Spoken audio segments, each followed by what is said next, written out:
Now, on 105.9 FM and streaming worldwide on the WMAL app, O'Connor and Company.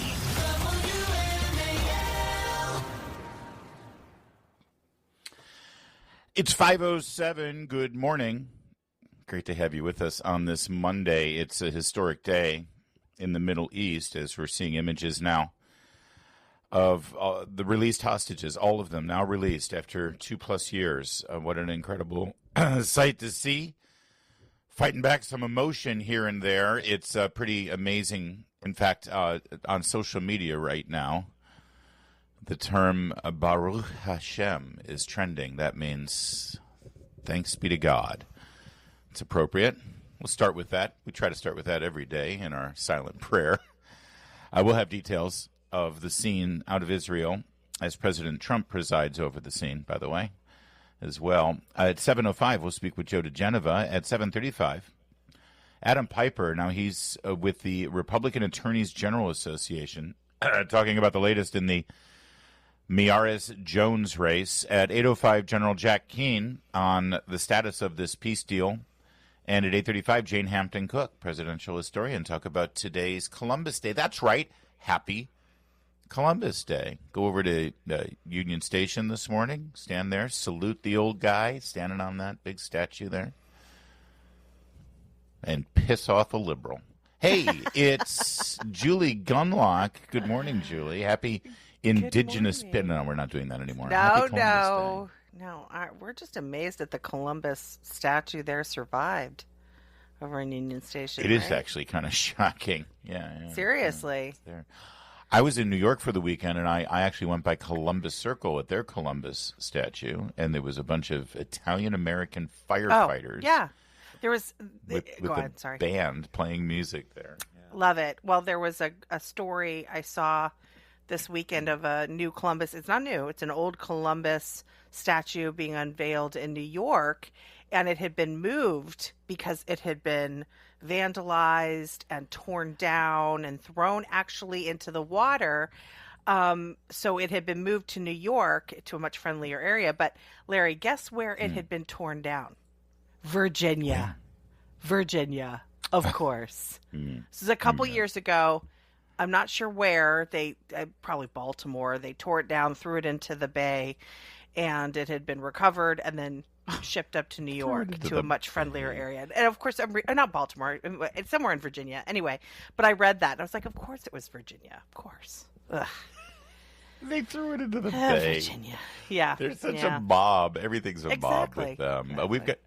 We've got the latest out of Virginia. New polls, new data, new ad from Winsome Sears, absolutely devastating. New answer, third time's the charm for Abigail Spanberger trying to give a yes or no answer about her policy about men and women's locker rooms, and it was more word salad, everybody. We've got all of that. And an unhinged Northern Virginia white liberal woman, which, again, I always just assume are Julie Gunlock's neighbors. We'll see that video. With bedhead, exactly. All that this morning. But yeah, the big news out of Israel. Listen, this is how Fox News reported a little while ago. Breaking news out of the Middle East, where hopes and prayers are finally being answered. We just got word Hamas has begun releasing the remaining 48 Israeli hostages, more than 2 years after they were taken. Of those, about 20 are still believed to be alive. You're looking at live pictures of Hostage Square there on the right. That's in Tel Aviv, where you can see thousands of people have gathered to celebrate the long-awaited news. On the left of your screen is the area around... I'm so glad I'm giving you a report that involves looking at the right and the left of the screen. Well, it's television. What can I tell you? But that's how they reported it. That was around 1:30 in the morning local time. The first official release was 2 o'clock local time. And now we've had the second release just about 30 minutes ago, and all of the living hostages have now been released, and it really is a joyful day.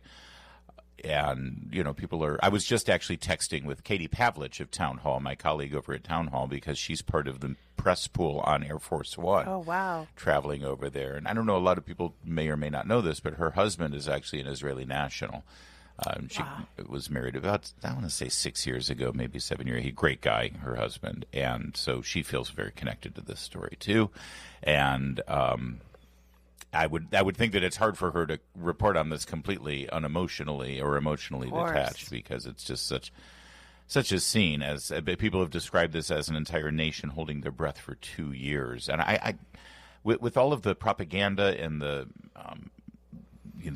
protests and the violence and the people taking to the streets and waving Palestinian flags and trying to, stand up for the terrorists in this whole ugly episode over the last 2 years, I just never quite understood how they reconciled in their own souls the fact that they were standing up and supporting the very people who continued to hold people hostages, starving them, you just heard the stats. The 48 remaining hostages, 20 are presumed to still be alive. That's not a very good success rate there. That's for right. These terrorists who basically starved people to death, and yet they somehow turned this narrative around to act like they were the victims of the current genocide and Holocaust when they were the ones keeping people in underground prison camps. Sorry, it's supposed to be a joyous day, but I'm still angry about what we've been through. Well, and that's righteous indignation right there, because it has been absolutely vile watching what's been going on campuses. I'm sorry, did I say campuses? Not only campuses, high school campuses, right here in Alexandria, Virginia. The halls of Congress. The House of Congress, right? These and people chanting things like "from river to the sea," not knowing which river, not knowing which sea, not knowing the meaning behind that, which is Israel will not exist. It has been disgusting. Meanwhile, the Hamas is starving these people, and then to suggest that it's Israel who is causing the suffering in Gaza, not Hamas, who uses civilians as human shields, who puts bombs and weapons in children's bedrooms for storage. It's really been hard to watch. I have a neighbor just up the street, and she displays every hostage's face. She has a poster of every single hostage in her. She has this big bay window, and she has, as hostages have been released, she's taken down a poster as they release. So Today she'll finally have light coming into her living room, because those posters will all come down. But people have sat vigil for these people, Larry. They have prayed every single day for these people, and this is a really important day for these families. My life was changed I knew about this story, obviously, and reported on it and felt, human emotion for these the horrible plight that these people and their families left behind waiting for them and pining for them were going through. But until you actually meet any of these families, not only at CPAC earlier this year in February, there was a whole contingent of the families of the hostages who were on stage, and the president got to meet with them after backstage. And he had only been president for a month. But I was meeting them and saying hello to them and talking with them, and then one of the women was introduced to me. She had been a hostage for something like 150, 200 days. She was one of the early releases, and I will never forget the look in her eyes, the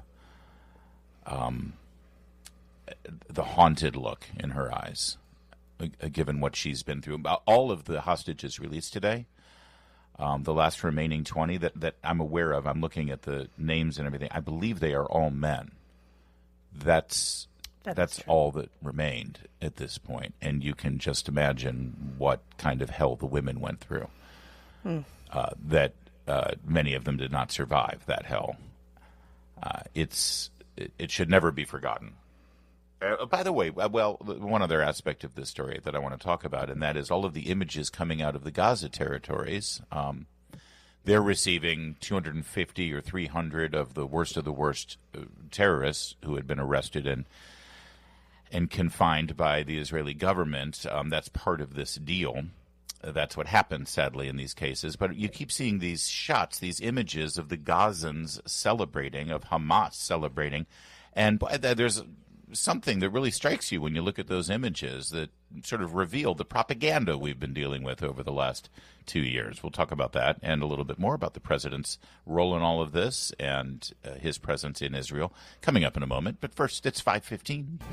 WMAL, making sense of the news. Live from the Home Paramount Pest Control Studios. Home Paramount, the leader in pest control since 1939.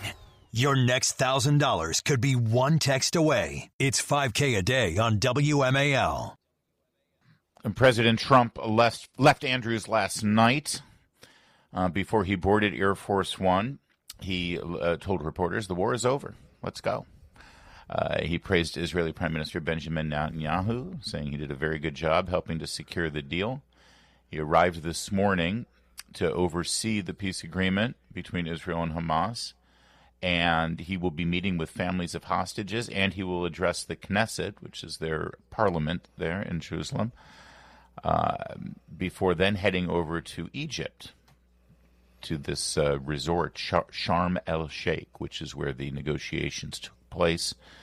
There's going to be an international summit, including world leaders who have all... Did you see Prime Minister Keir Starmer of the United Kingdom arriving in Egypt as part of this summit to do a victory lap on...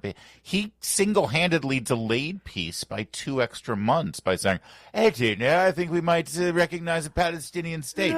They deserve it after everything they've been through. Just shut up. All of them. As soon as he said that, well, listen here, he's got to deal with the terrorists who are in the streets of London right now, shutting things down and terrorizing the people of his country. Yes. Prime Minister Netanyahu is meeting with President Trump in his office, according to the Prime Minister's office, and U.S. Special Envoy Steve Witkoff and his Trump son-in-law, Jared Kushner, who've been involved in these the last part of the negotiations here, trying to finish things up, are also in that meeting. It's taking place before Trump's speech in the Knesset. Is he due to speak during our show? I'm not sure. I think it will be toward the tail end of the show is when his speech will occur. So we'll take a look at that if we can. Have you noticed the images coming out of Gaza? There's 2 things that struck me. First, they had all the Hamas people in their Jeeps and their little headbands and their guns as they were parading through what's left of the streets in Gaza and celebrating as some sort of returning military, although they weren't returning from anything. They were holed up in little bunkers underneath schools and hospitals using children and the elderly as their human shields. But suddenly they were all in uniforms. They were all wearing fatigues. Mm-hmm. It's like famously for the last 2 years as they fought, they all dressed in civilian clothes, which is, of course, against the Geneva Convention. It's what terrorists do.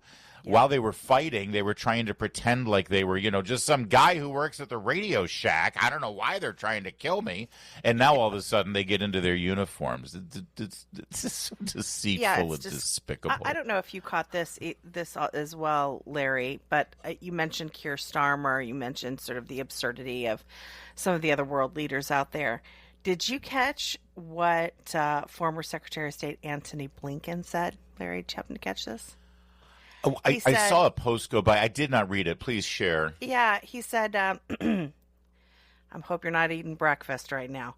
It's good that President, when he's commenting on the Gaza peace deal, he said, it's good that President Trump adopted and built on the plan that Biden administration developed. Stop it. Seriously. Oh.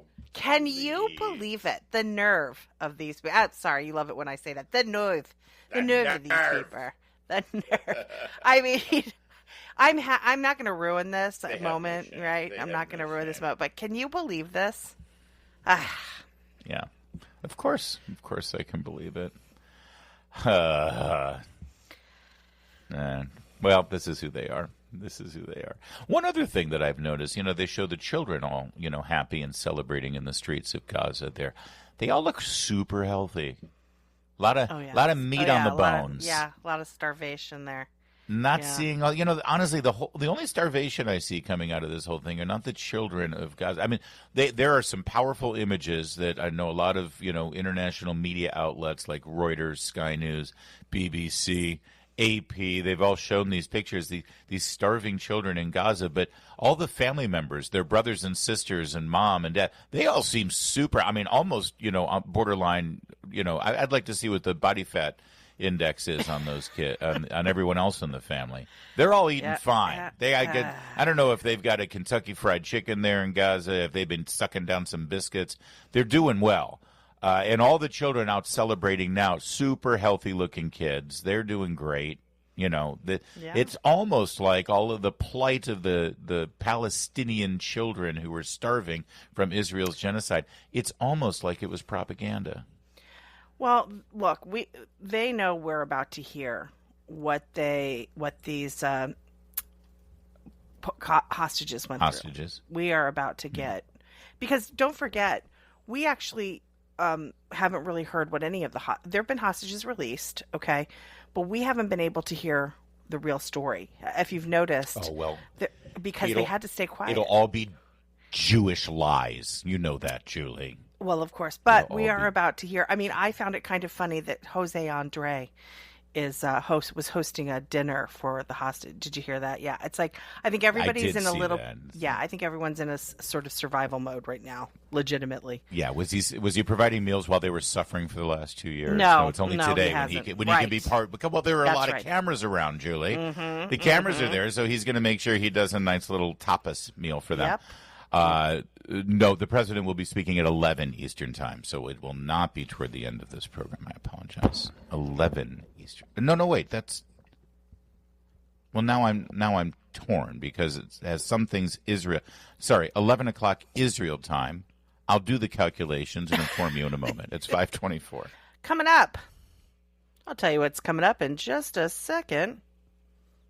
We'll give you an update on the hostages. Keep it here. WMAL FM, Woodbridge, Washington, a Cumulus media station. Making sense of the news. News Talk 105.9. News now. Now on 105.9 FM and streaming worldwide on the WMAL app. O'Connor and Company.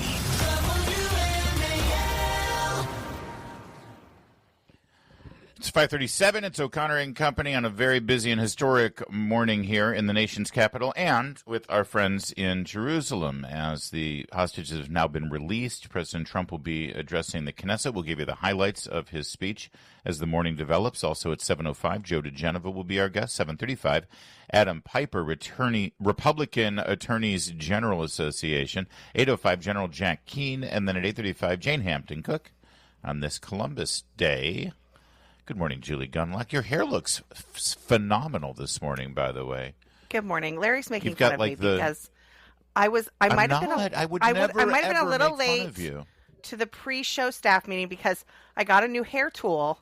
And yes, fine. It was 5 in the morning, but I was still playing with my hair.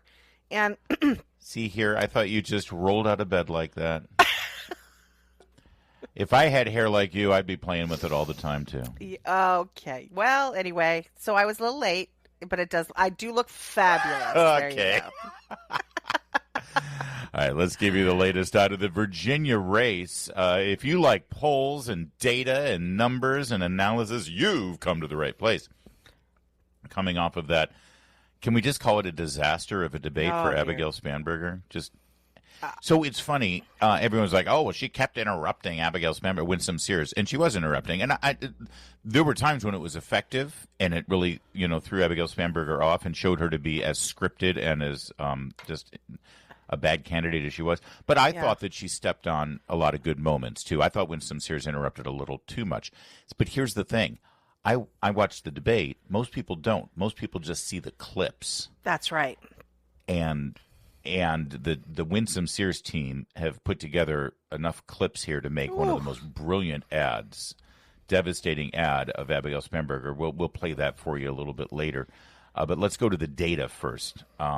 Trafalgar Group, which admittedly tends to lean more Republican, or some could argue they just do more of an accurate count, because especially in Virginia, Christopher Newport News has this race right now polling Abigail Spanberger plus 10. Nobody believes that's what this election looks like.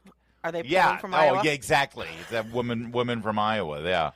There's no way. So Trafalgar Group tends to be a little bit more accurate because they actually have their models reflect the electorate better, which means Republicans get to be counted normally because their polls are not used as some sort of propaganda device. Here's what they've got. First of all, we'll start with the Attorney General's race. It has now swung so dramatically that Trafalgar has Jason Miyares up 48.9% to 43.1% over Jay Jones. That's a remarkable swing of over 10 points because, of course, of the murder fantasy text messages from Jay Jones. Lieutenant Governor, it's basically a 1-point game with Hashmi right now at 46.8 and John Reed at 45.9. John Reed had a really great media hit over the weekend on Fox News, and that noodle's going to move as well. And then finally, in the governor's race, it is, well, almost a dead heat as well, with Spanberger polling at 47.7, Winsome Sears at 45.1. And Donna Charles, independent candidate, so-called, in that poll is at 1.7. That means over 5% are undecided, which I think are actually more Republican than anybody else in Virginia. Undecideds usually break that way. Can I just tell you, this Donna Charles thing is a very interesting thing. You know, for the last several elections in Virginia, there has always been a libertarian or an independent or, you know, some candidate that is sort of like draws votes that would normally go. It's hard to say right now, but I think, generally speaking, Democrats prop up a candidate to run as a third party, because they know that there are voters in Virginia who just won't vote Democrat, but they don't like the Republican candidate, so they want to give them a third option, which really ends up helping the Democrat. Well, Donna Charles, I think, was that person. She is an Air Force veteran, but her roots are in the intelligence community. Abigail Spanberger, of course, a former CIA gal. Yeah. I've always smelled a rotten fish there. Well, here's what's interesting. Last night, breaking overnight, Donna Charles dropped out of the race officially, and she has endorsed Abigail Spanberger. Now, before anyone reads into that thinking, oh, well, that means all those votes are going to go to Abigail Spanberger. No, that's not the point. I think this is a desperation move. I think that the Spanberger team decided, oh, this whole third party, it's not doing enough, it's not working. We need to now get we need another influx. We need some sort of narrative to change the subject, which it's not going to change the subject. But I think there's panic in the Spanberger campaign right now. Oh. Also, the other indication there is that all of her ads right now, and I mean all of them, are about abortion. That's all they got. They're just going all in on abortion. They think that'll be the last message. And you're right. I've seen the abortion message from all of the candidates. Jones J, Hashmi. They're all Jay Jones. Yeah. I'm sorry, Jay Jones. Thank you. Okay. Spanberger. But you're right. It's like the only message. It's like you can almost sort of hear the staff meeting where they're like, just switch to abortion. That's all we have. That's all we have. Make them panic. And they're also obviously appealing to, white liberal women. That's their base. So, the abortion message is strong.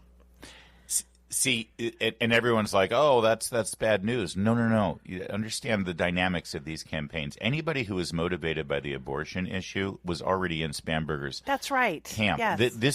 This is the time in the final 3 weeks of a campaign where the Democrat is trying to put out, if they're in the lead and if they're confident and if they think it's pretty much in the bag, or they're making their final message, they're not going to their base. They're not resonating with the most fundamental issues that their campaign was built on in the first place. No, now is when they want to close with sort of the broader, let's sweep up the undecideds and sweep up the independent vote right now and sort of be the whole ecumenical, all parties, not red, not blue, but I'm going to lead all of Virginia. No. She's like getting right down in there with the base hardcore, Northern Virginia, super blue sky kind of messaging. A little bit more on this fascinating race in Virginia coming up in just a second. It's 5:44. Never miss an episode of The Derek Hunter Show. If you do, we just might talk about you. 3 o'clock on WMAL. Have you nothing to say about that? Are you not going to address it?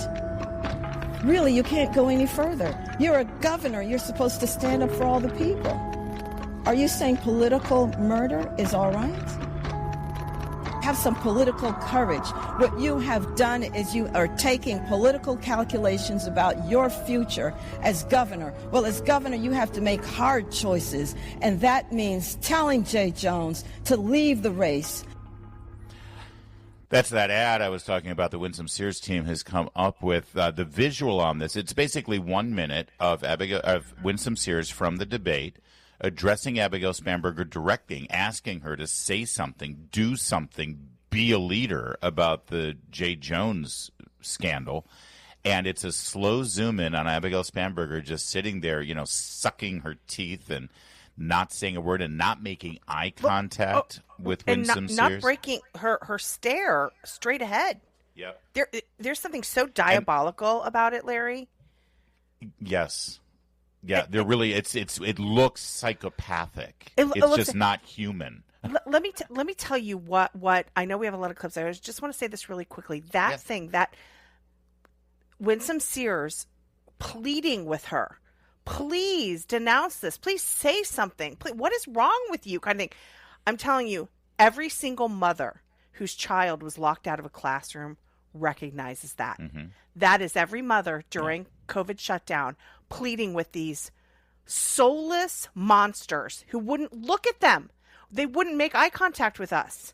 That is going to resonate, Larry. That is going to resonate with every mother who begged officials to open those schools. I would hope so. It's such a self-inflicted wound. She got advice to do that. And she comes across as arrogant and smug and haughty. And she's put out by having to lower herself to even appear on the same stage as her opponent. I mean, that's her style. Yes. She didn't want to do any debate. She finally agreed to one. We can see why. This is why she canceled her ads with Yesli Vega in the campaign 4 years ago. It's why she avoided debating Derek Anderson. She's never been a good candidate, but the media has propped her up. She raises all the money, and she thinks she fits a sort of type, an archetype. Oh, she's the suburban mom, and she is. I don't know if Virginia wants to spend the next 4 years with that suburban mom, though. And then there's this. Abigail Spanberger asked now once again by a journalist about the bathroom issue. Now, understand something. Let's go ahead and start to listen to it. This is the question. I don't know how best to do this because it's literally 3 minutes of word salad, and I don't want to kill you with it. Let's start with cut 1A. This is the question from the anchor. What do you make of Earl Sears' claim that you're fine with, quote, putting men in girls' locker rooms? That's a pretty straightforward question, right? And at no point has she ever said, listen, I voted for this policy and here's why. She won't do that. So here's part of her answer. It goes on for 3 minutes. Cut 1B. And it isn't just to these public schools. It is to our research institutions. It's for cancer research. It is for funding to conservation programs under USDA that are vital to so many of the farmers and producers who employ rotational grazing practices and other conservation practices, voluntary ones, on their land who've been promised investments. And the president just pulls back those funds. Rotational grazing options? The question is about men in women's locker rooms. And she also says something about Title IX. It's like, we're still waiting for a judge to tell us about Title IX. So she's waiting for a judge to tell her what a boy is and what a girl is. Because I assure you, Title IX, when it was written and passed, it was a boy and it was a girl. That's right. Rotational grazing policy. You went from boys and girls' locker rooms to rotational grazing policy. Wow, boy. Yeah. It's a skilled answer.